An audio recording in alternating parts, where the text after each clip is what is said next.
A very good afternoon, each and everyone. We welcome you to our 31st webinar series.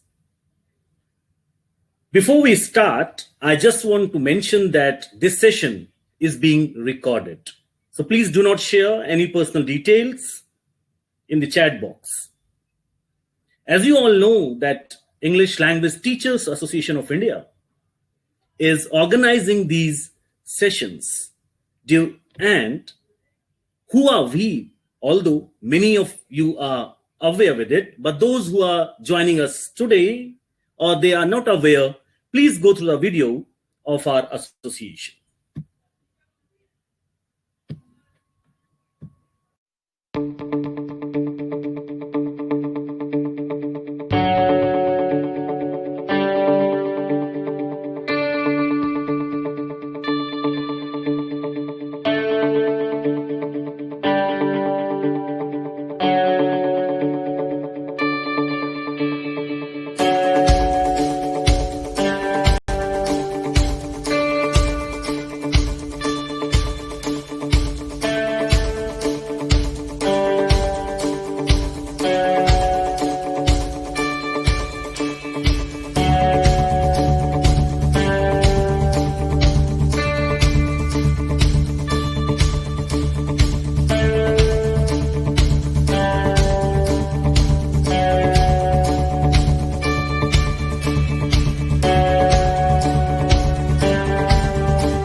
Thank you for watching the video.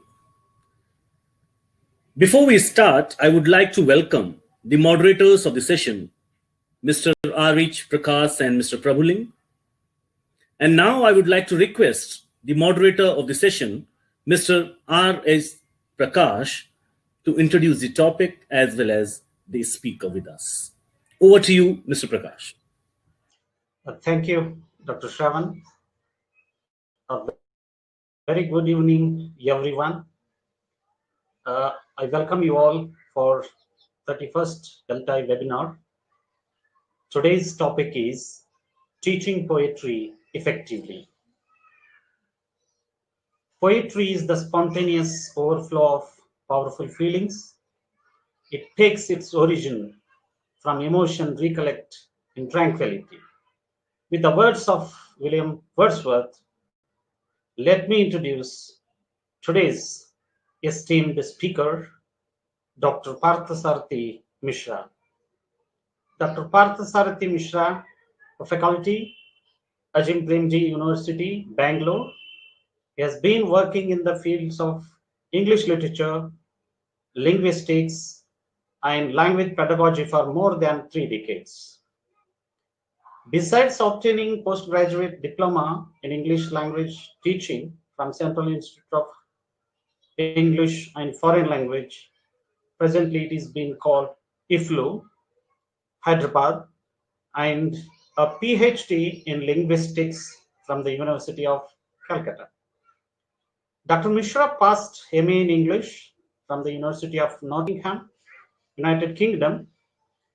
Prior to joining Ajim Premji Foundation University at Bangalore 2011, Dr. Mishra taught linguistics, stylistics, English language and literature at the postgraduate level in Cotton College, Guwahati University, and worked as a director of English language teaching institute in Assam for 16 years. His book, An Introduction to Stylistics, Theory and Practice, published by Orient Black Swan. His areas of interest are literary studies, stylistics, teacher education, and curricular material development. Dr. Mishra's blog, IndiaELT.com, is about English language teaching in the Indian context. And he was awarded with many scholarships. One I can mention here, PhD linguistics from the University of Calcutta in 1991, and also he has got a British Council seminar on globalization, citizenship, and language education in the multilingual world held at New York, United Kingdom, and he has participated in international conferences, and he was awarded Commonwealth Scholarship during 1988 and 89 under the Indo-British Technical Cooperation Scheme for pursuing higher studies at United Kingdom. We have with us eminent personality, very rich, experienced professor. I heartily welcome you, Professor Dr. Parthasarathi Mishra. I want to take over this session. The topic is teaching poetry effectively. Thank you very much, sir. Over to you, Dr. Patra. Dr. Mishra. Good evening to everyone. It's really a great pleasure to be associated with English Language Teachers Association of India. And I thank you all the members of this association and the Raichur chapter especially for inviting me to speak on the topic teaching poetry effectively.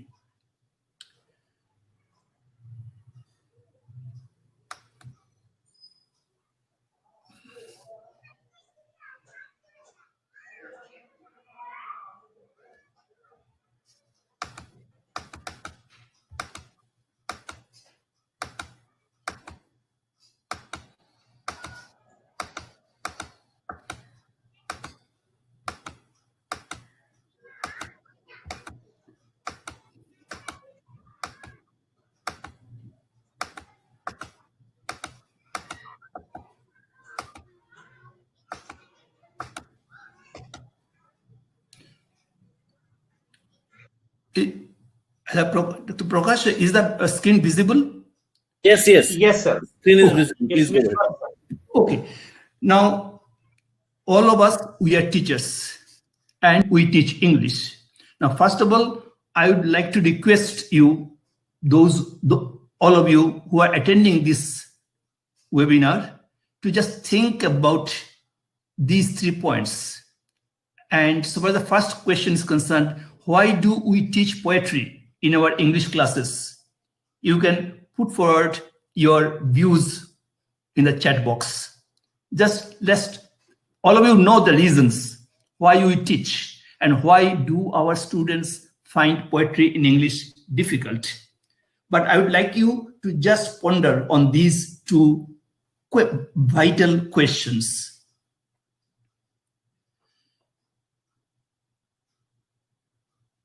Teaching English poems in a non-native context like that of India often seems to be a challenging task for all of us.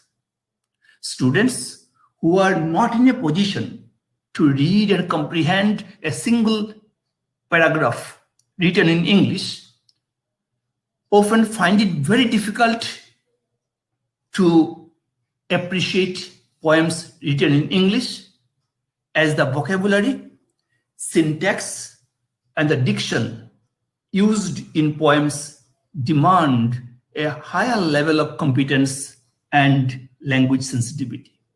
That's our common experience. Our students, frankly speaking, don't like English poetry because they don't understand the language of poetry. And we cannot expect them to like something, to enjoy something that they don't understand. The failure to understand and appreciate poetry written in English and prescribed in the textbooks forces the students to depend on the explanations and the elucidations provided by their teachers. Far from being an aesthetic experience, the reading of poems in the English class often becomes a mechanical exercise of paraphrasing or translating the poems in the mother tongue of the pupils. Sometimes I wonder if the teaching of poetry in our regional medium schools, if it is just an exercise in futility. This is a serious question. The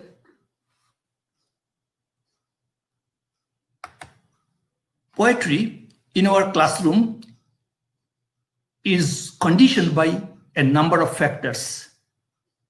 We have the curricular expectation, we have the syllabus specification, we have the learning outcomes, and finally, we have the most important aspect, assessment.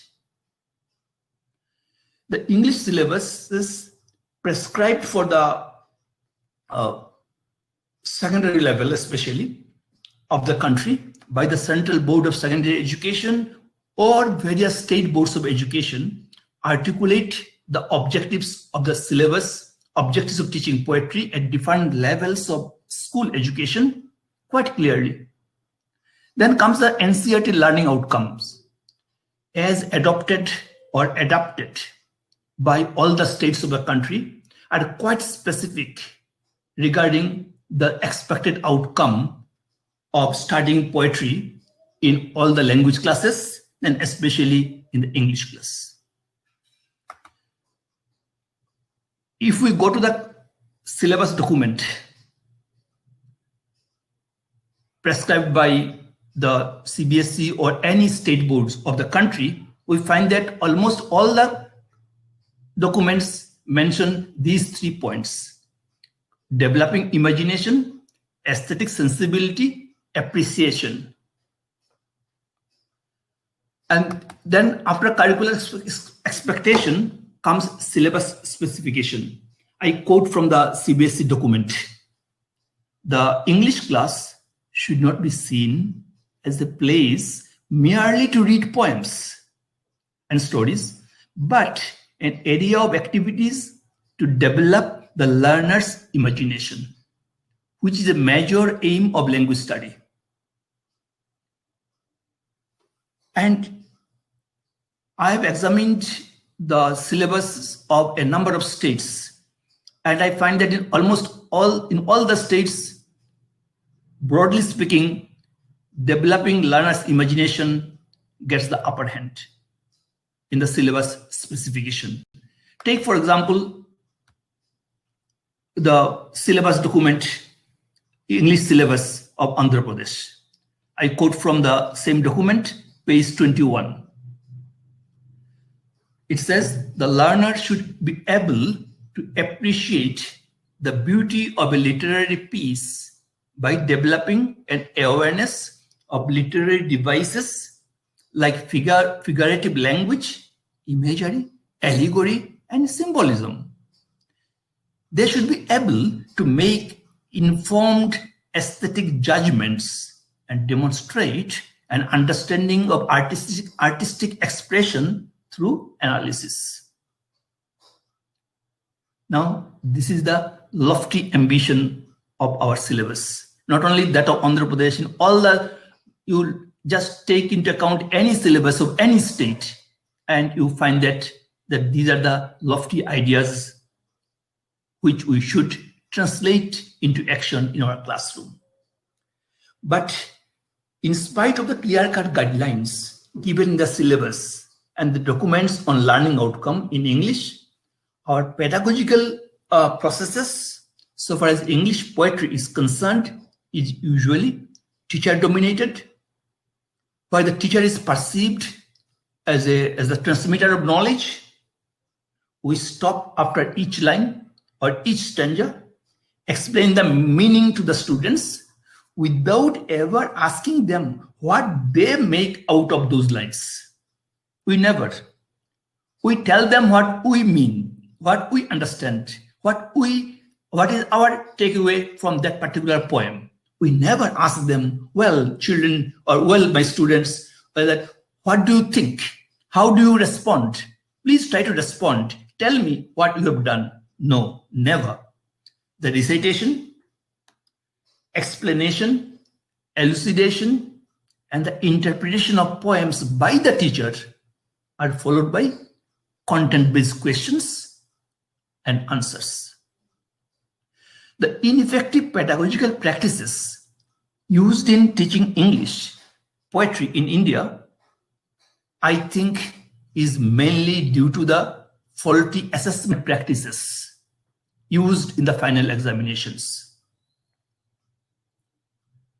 We teachers, we try our level best to teach poems in English, but we are haunted by the apparition of the final examination.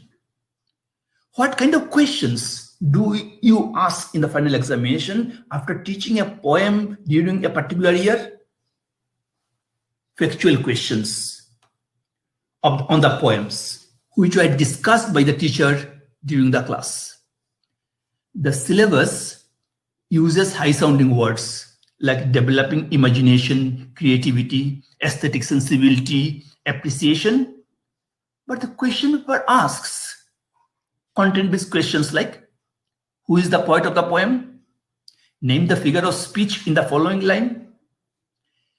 It is really funny to note that the line of a particular poem given in the question paper was well explained by the teacher during the class. Then in the examination, what do we test?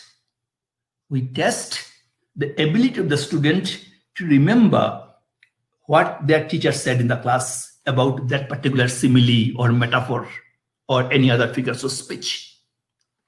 The practice of teaching poetry in our school is an example of assessment practices conditioning the pedagogical processes. The best intention of a teacher is spoiled by the assessment practices. And I think the mismatch between the objectives of teaching English specified in the syllabus and the assessment practices has a serious implication for the teaching of English poetry in our classes. NCERT learning outcomes very clearly mentions that students in, say, for example, in class 9, They should read aloud and recite the poem. They should identify literary elements. In class 10 also, the same thing happens, that they are expected to appreciate, they are expected to talk about literary devices, metaphors, symbols, alliterations, allusions, and the poet's or the writer's point of view. But honestly speaking, nothing happens. Whatever is done by the teachers.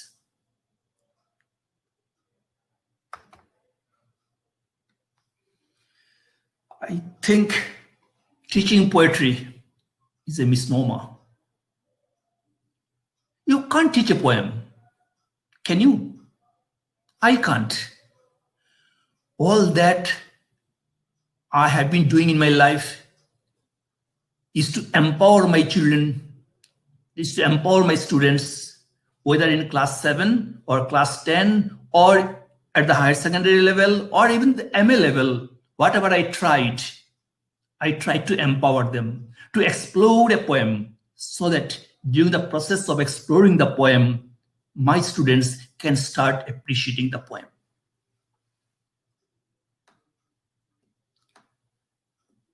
I have a question to all the teachers. Do you like teaching poetry?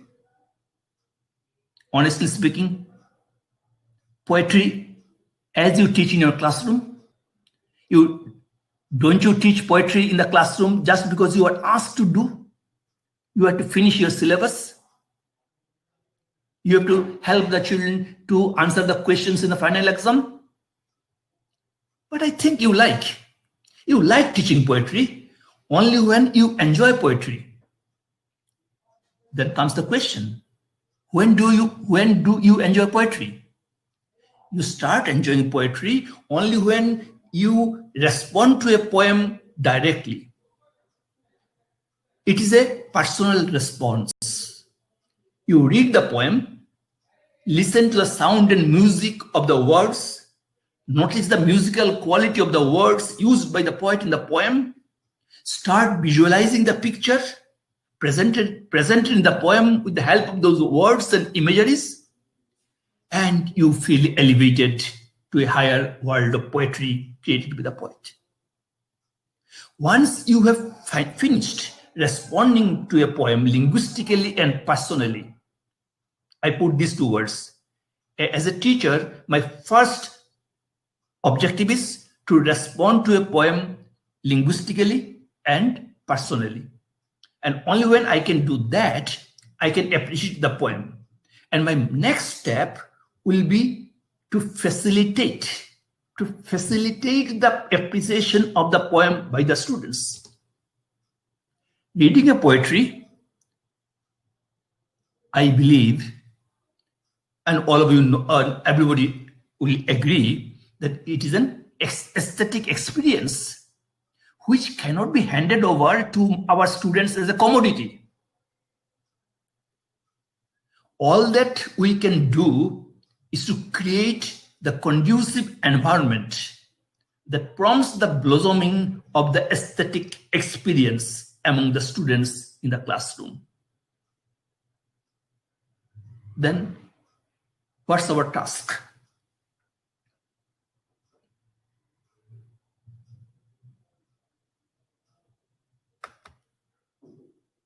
I think in the poetry class, we have 3 duties. First is to stimulate the students' language development. Language as it is used in the day-to-day life. Then, only when this language development is over, we can enhance the students' sensitivity to the use of language in poetry. And the next step will be increasing students' confidence in their own understanding and appreciation of poetry. It is not my understanding. I am not going to transfer my understanding of a particular poem to my students. My duty is to empower, as I pointed out already, that to empower them, to make them confident. Oh yes, after Sir's class now, or after Madam's class, now I know how to approach a poem. I can find it out. And That should be our task in the classroom. The understanding the language of poetic communication. To understand the language of poetic communication, the reader needs to interpret its language to understand how it has been laden with certain values which make for a coherent world in the context of the poem. In a particular a poem is a message, is a communication, and is a poetic communication. The poet has something to say. When Wordsworth said, I wandered lonely as a cloud, or when Shelley says, if winter comes, can spring be far behind? The poet is conveying a particular message. Now, if I don't understand the language of that poetic communication, then the very purpose of reading a poem is lost.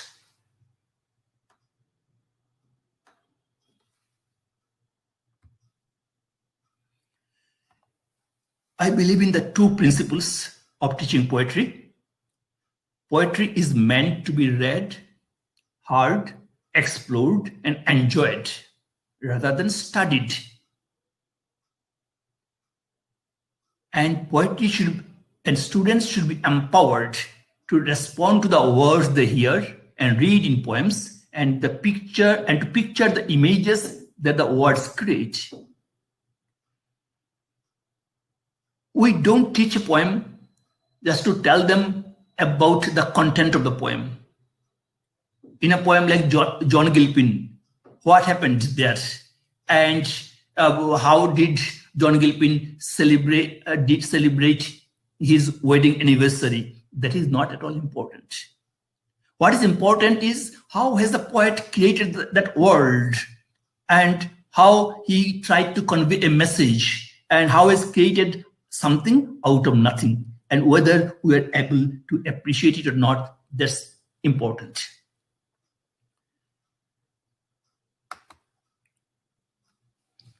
Based on my experience of teaching English poetry, I would like to recommend an integrated approach to teaching poetry. By an integrated approach, I mean a linguistic approach, which utilizes some of the strategies and used in stylistics, which explores literary texts from the perspective of style and its relationship to content and form. A stylistic analysis of a poem provides the readers with the necessary tools to understand and appreciate the aesthetic qualities of the poem by sensitizing the reader to the use of language in literature. Earlier, I was referring to the tools that my job is in the poetry class. My job is to give my students the tools to understand and appreciate the aesthetic qualities. And the tools that I would like to use are the stylistic tools.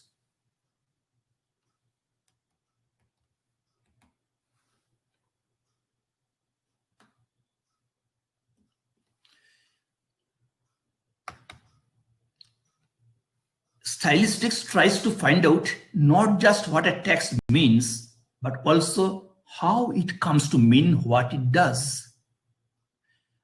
Because what does the text mean is important, no doubt. But how it means what it means, the how part is also equally important. But while teaching a poem, we just ignore that how part. We are more interested in what a text means, and we explain the text, and the students are happy, and they answer in the exam. The answer is dictated by us, and the matter ends there. But if we are to teach poetry effectively, then we have to teach them to explore the text to find out how it means what it means.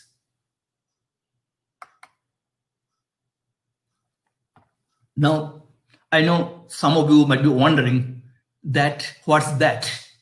Why should we use stylistic analysis, stylistic tools, because those who are opposed to stylistic approach to poetry point out that when the student's attention is drawn to the analytical procedures, aesthetic qualities of the poem are diminished and the students fail to appreciate the emotional appeal of the poem. Even those who oppose stylistic approach, they say that the cerebral operation impedes the appreciation of the aesthetic qualities of the poem. And the spirit of the poem is in its totality, not in parts. Well, they have valid reasons. People will say a flower is beautiful, and if you analyze if you put a flower under a microscope, the beauty is lost. But my question is, how do you know that the flower is beautiful? Let's explore it, let's analyze it, and take the total, and let's see that how that beauty is, sense of beauty is transmitted to us. Because the purpose of putting a poem under a microscope is to formulate and consolidate the student's literary sensitivity in a systematic, objective manner and enhance the appreciation of the aesthetic qualities. Please note the highlighted words. The objective is to formulate and consolidate the literary sensitivity and in an objective manner, so that they are in a position to appreciate the beauty. We are not ignoring it, but we need a way out. It should be a systematic analysis, but we should not stop at the level of analysis. We should arrive at the final judgment, the question of appreciation. Then somebody may ask me the question, what are these stylistic tools? You have been talking of stylistic tools, what are these tools? Well, some of the tools that we use in the stylistic analysis of a poem are sounds, lexis, collocation, semantics, deviation, discourse, context, syntax. These are some of the tools which you can use while analyzing a particular poem. Now, when you listen to a poem or when you read a poem, what's your immediate response? Normally, the immediate response is the sound. Okay, I would like you to just listen to a poem which is quite well known and see how it is from a railway carriage. From a railway carriage. And when you listen to the poem, you have to see how the echoing sound of the train is reflected in the structure of the poem itself.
Dr. Mishra, you can turn on your audio.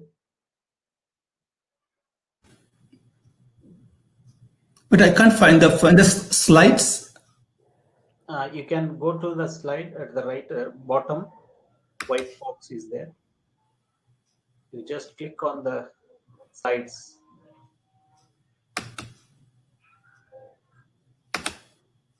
Yeah, Yeah, the good. slides are visible, sir.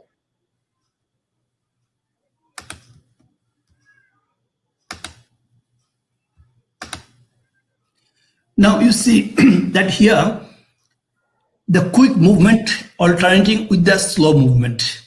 The first line, faster than fairies, faster than witches, quite quick movement.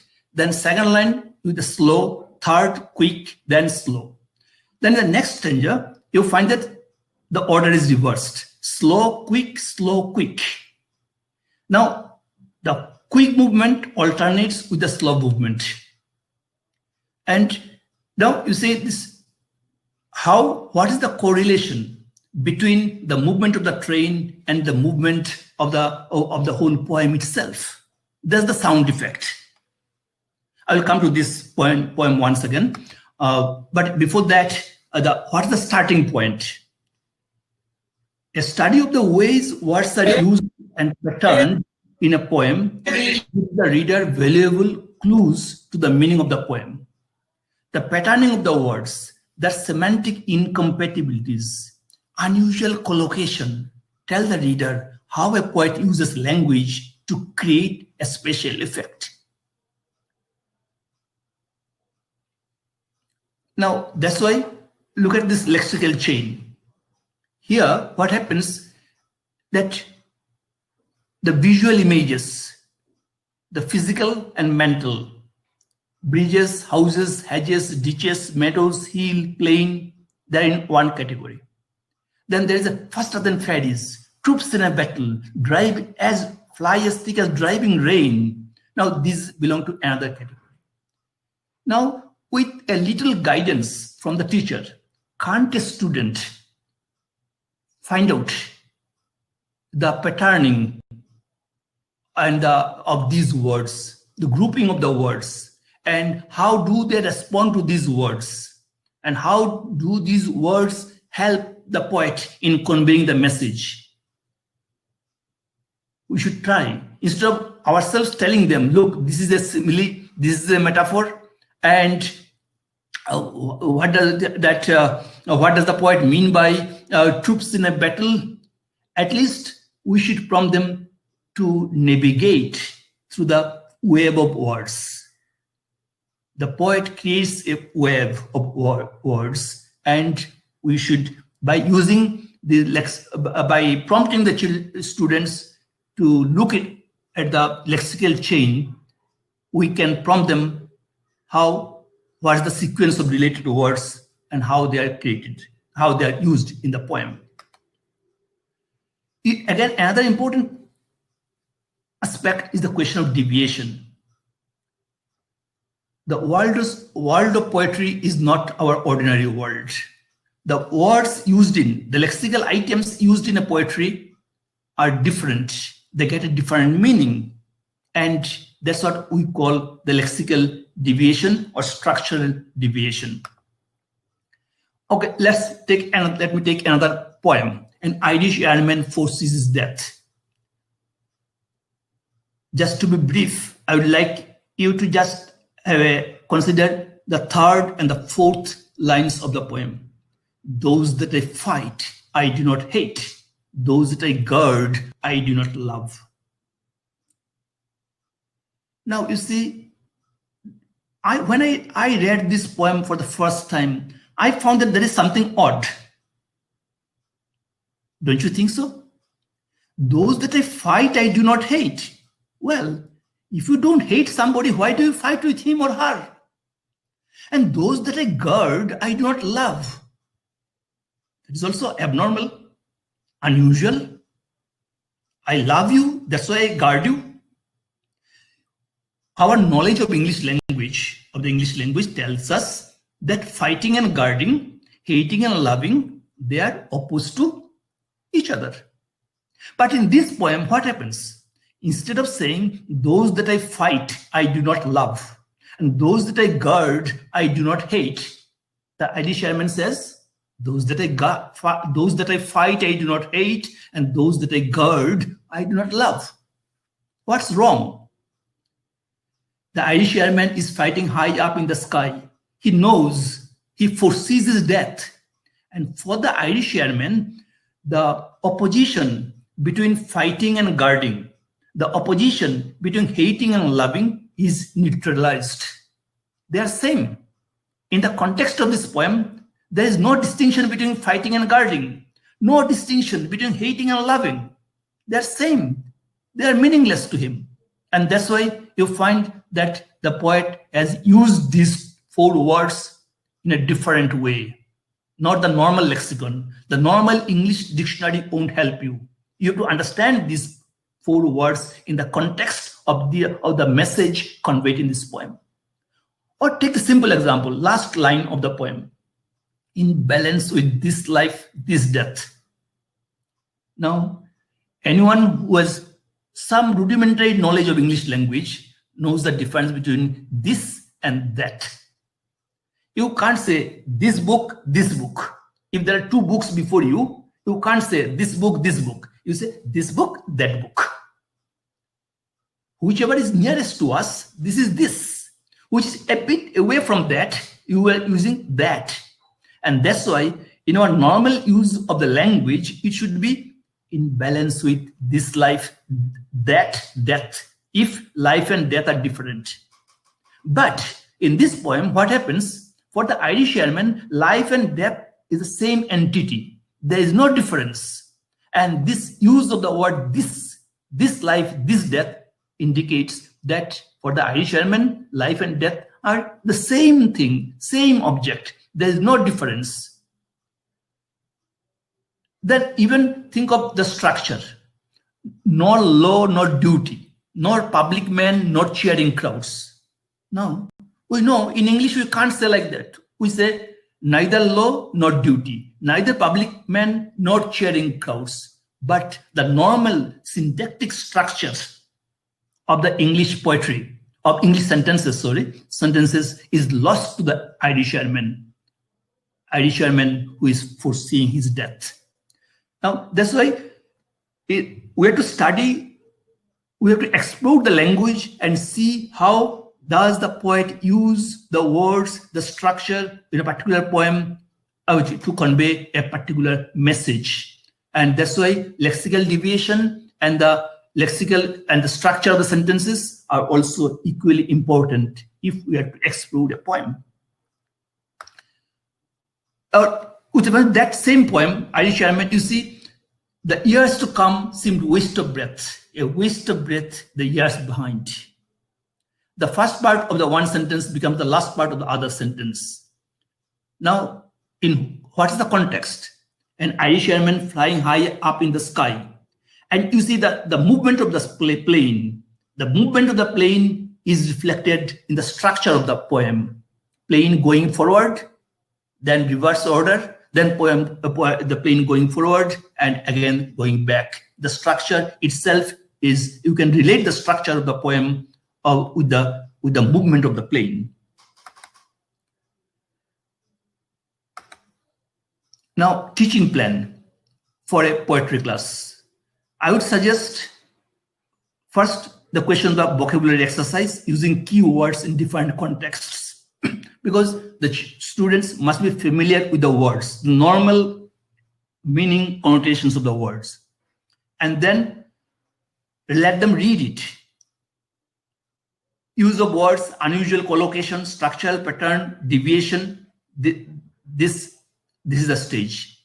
And then ask them questions. Factual question is just to ensure that they have read the poem. Intertext questions. Then text to self. How do you respond to the poem? Personal response. And text to world. That how can you relate this poem to your world experience? And text to text. Well, you have read the poem, An Irish Airman Foresees Death. Can you relate this poem to any other poem that you have read? Not necessarily in English, in any other language. Have you read? Can you compare it? And then when that is over, then you may ask them to substantiate the intuitive responses with the help of lexis, syntax, and imagery.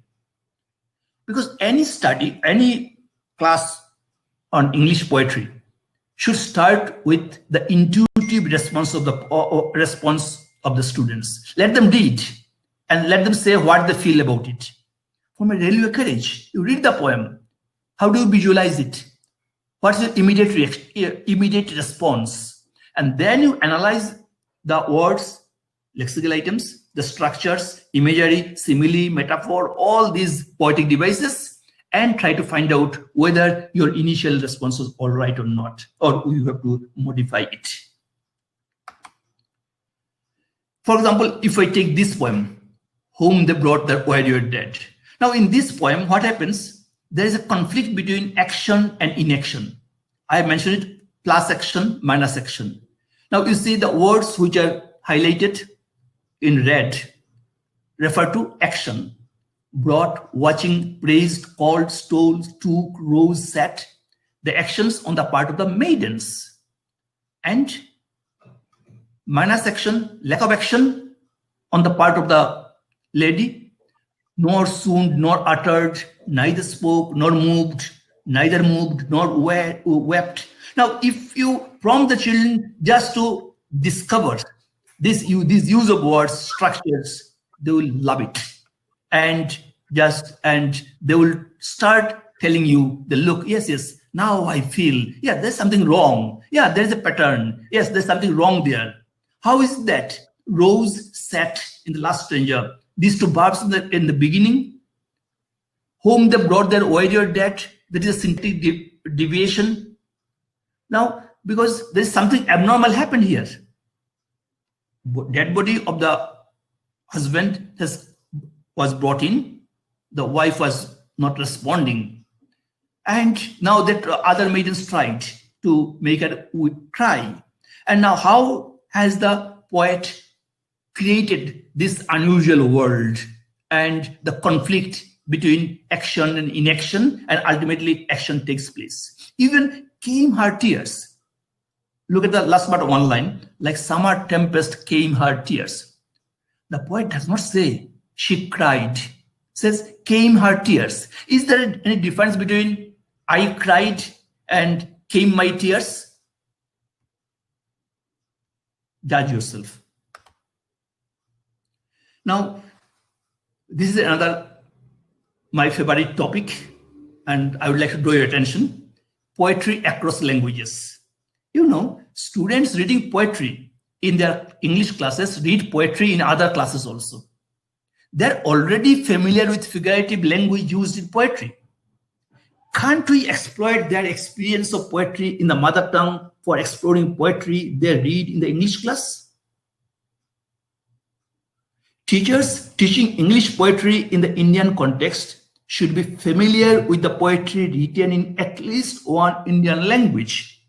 Because you see, I've seen students studying poetry in India and abroad. Now, English students, they are unfortunate. They read poetry in only one language, poetry in English. Our students are fortunate. They read poetry in English. They read poetry in languages, poetry written in languages like Hindi, Tamil, Telugu, Kannada, Bengali, and Marathi, all the languages. Can't we use the rich resource of our Indian literature, of our Indian poetry in our English class also? Because the linguistic ability is transferable. Language of poetry is universal, just as the language of love. And if a student is familiar with metaphor, simile, alliteration in the poetry of his own language or her own language, she can easily transfer that technique while reading a poem in English. And that's why my request is that if you teach English poetry, be familiar with the poetry written in at least one Indian language or the poetry written in the language of your students, so that you can prompt them to relate it. Here I have mentioned one poem in Bengali, which says, poetry, we don't need you today. The world of hunger is too prosaic. The full moon is like a scalded roti. Where the full poet has compared the full moon with a burnt bread. Now, in all other languages, we have plenty of examples. Our languages are so rich. Think of even the Sanskrit, Upama Kalidasasya. Kalidasa, poet, is famous for the upma, the simile metaphor in his poetry. And we should exploit it. It will make our job easier. It will make our life less miserable if we try poetry, using poetry across languages. These figures of speeches across languages are available in all the languages, and we should try to do that. Poetry is primarily an exploration of the infinite possibilities of language, and that's why let's encourage the students to be involved in the exploration of the infinite possibilities of language in poetry. Let them analyze. You as a teacher, stop analyzing them. You analyze the poem before coming to the class, but in the class, you don't analyze them. In the class, you use the tools to prompt them to analyze the poem. Let them discover the poetic meaning and effect of the linguistic structure and enjoy the poetry. And there are different steps, a number of steps. Already I mentioned it. Just to sum it up, pre-teaching activity, read any poem which in the mother tongue of the children, which is thematically and stylistically similar to the poem. And then you have a pre-reading activity on the vocabulary. Then draw their attention to the use of words and structure in the poem, and prompt them to find out if there is any deviation. Help them to visualize the theme with the help of the imagery, words, and then have a group discussion on the total effect of all the insights that they get by analyzing the words, structure, figures of speech, similes, metaphors, and all these things, and relating the poem to their personal life, to their social life, to the greater social, political, whatever you call it, and so that they can relate the poem that they read to their own experience. These are the 10 steps that I would like to suggest. And if you're interested, there are a number of books available. Especially, I would like this Ellen Mellon's book, Poem into Poem. You must be familiar with the book. Or Professor Carter's book, who was my teacher. His Web of Words, this is very useful. You can use it. Or even this Brumfitt's book also, Teaching Literature Overseas, a language-based approach. Whatever I have done today is just to draw attention to this kind of language-based approach. Stylistic-based approach is basically a language-based approach where you explore a poem with the help of the language used in the poem. Thank you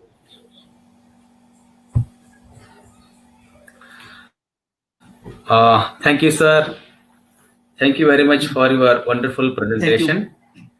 It's really enlightening session for us. Thank you. Let's invite some questions from participants. The first question is, how can a student develop awareness of various poetic devices while one is not even familiar with the language? Do we teach them rhetoric and prosody alongside? Yeah, thank you. Very important. That's what I also started with this question. When they are unable to even read a simple paragraph, their language is very poor. And in that case, how can you ask them to study study the simile metaphor? I think that, that if they are not students of English honors class, major class, I won't teach them rhetoric and prosody. Even you see, there is no point in telling them, for example, what is assonance, or what is transferred epithet. These definitions are for major students. In our BA class, normally we used to teach, and I won't suggest it. Instead of telling them, instead of teaching them rhetoric and prosody just to show them that how these are used in the poem. And that's why I said that it's good if we can draw the attention to the use of figures of speech in their own language. You know what, simile, for example, don't you think in our day-to-day life we use simile? Don't you think we use in our day-to-day life we use metaphor? We use it in our own language. And then that's why the very concept of simile, concept of or concept of alliteration, even small children know what, they don't know what is alliteration, right? They don't know what is alliteration. We know. But children also, you know, while playing, they use some words which are alliterated. In children's nursery rhymes or children's games also they use. And that's why I think conscious teaching of rhetoric and prosody at the school stage is not necessary. Because that is the teaching of content. We are actually more interested in the application. That's what my response. Okay, thank you, sir. One more question from Dharmanand Bhatt. What is sensitizing the reader? Yeah, sensitizing the reader. You know, that sensitizing the reader means helping the reader to have a first-hand response. You see, suddenly, say, sound of thunder. No, it is raining, storm, and thunder. Now, we immediately respond to it. Does anybody tell us, look, there is a thunder sound, and you respond? Nobody says. Sensitizing the reader means that to develop their language ability, which will prompt them. For example, the poem that I used, Irish Airman, foresees death. Now, love, hate, and as an example, I said, fight and guard. Now, these are normally these are opposed to one another. Now, if we give them the training, exposure, then they will ultimately develop it. This sensitivity is to come from within. We teachers, what we can do is we can create the environment only. That is, we can't say, look, this is the sensitivity and you take it. Look, this is what the poet means. We prompt them, give them enough examples. It's a question of exposure that you can do. Okay, sir. Sir, one last question from Professor Ramani, sir. Would you agree that poetry should be brought within the reach of the students by encouraging them to respond in their own way without thinking that is one correct interpretation or meaning and that only the teacher knows? Yeah, that's great. Thank you. Very nice question. Thank you very much. Because you see, there is no one interpretation. Personal experience is important. Personal response. And we teachers, I think, we should stop the habit of transferring our responses to our students. Because there is no correct answer. You see, I can teach a particular poem in different ways. I very often use the example of a nursery rhyme. I think the time is going to be over. So think of the nursery rhyme. Jack and Jill went up the hill to fetch a pail of water. And what happened? Jack fell down and broke his crown, and Jill came tumbling after. Now, I can teach this to a primary school child. There only the sound is important. But I can teach this nursery rhyme even in my PG class. How? Because there I will draw the attention to the gender discrimination nursery rhyme. This is Jack and Jill is an excellent example of gender discrimination, because Jack fell down and Jill came tumbling after. Why not? Jill fell down and Jack came tumbling after. Don't you think that it is the question of there is a hidden agenda of telling a girl child, look, you are a girl and your duty is just to follow Jacks throughout your life. But the same poem, that's why the poem should be analyzed, taught in the context of the experience of the child, experience of the students, and let them develop their own responses, their own sensitivity. There is no hard and fast rule. A poem can be taught in different ways. even the technique of teaching poetry effectively techniques will be different. What I said, you may not agree. You are welcome to disagree. But this is one of the possibilities which we may use. Thank you. Thank you, sir.